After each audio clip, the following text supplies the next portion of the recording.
Lorsqu'Amo pilote son bateau dans le lagon de Moorea, il sait son privilège, emmener ses touristes au pays des merveilles. Là où la nature se prête au jeu des songes humains, une part de l'ailleurs et de l'impossible, dont la Polynésie est le siège. Aujourd'hui, ils sont venus d'Italie, des États-Unis et de France, et même si le vent et le courant étaient peu propices, quelques requins ont dansé au milieu des raies et des gens. J'avoue que je n'avais jamais fait ça auparavant, donc je m'étais dit je ne sais pas comment je vais réagir quand je vais avoir un requin devant moi. Puis finalement, c'est super. C'est joli. Comment tu trouves les requins? Ils sont sympas, ce sont des amis. Ils ont peur des humains.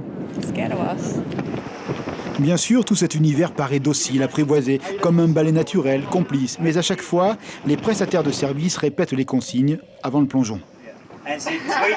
L'important, c'est que nous restions tous dans la même zone.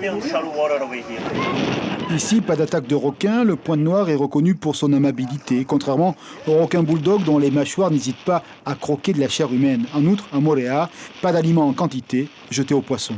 On ne fait pas des shark feeding, on ne donne pas des têtes de thon, tout ça, c'est plutôt on fait avec de la sardine, on fait de smelling. Et c'est juste pour attirer les raies et puis les requins, c'est tout. On ne donne pas des grosses têtes de thon et puis on donne, non, c'est juste de la petite sardine, tout ça. Il faut toujours être prudent parce que c'est des prédateurs. Il faut toujours être attentif, il faut bien expliquer aux gens ce qu'il ne faut pas faire, tout ça.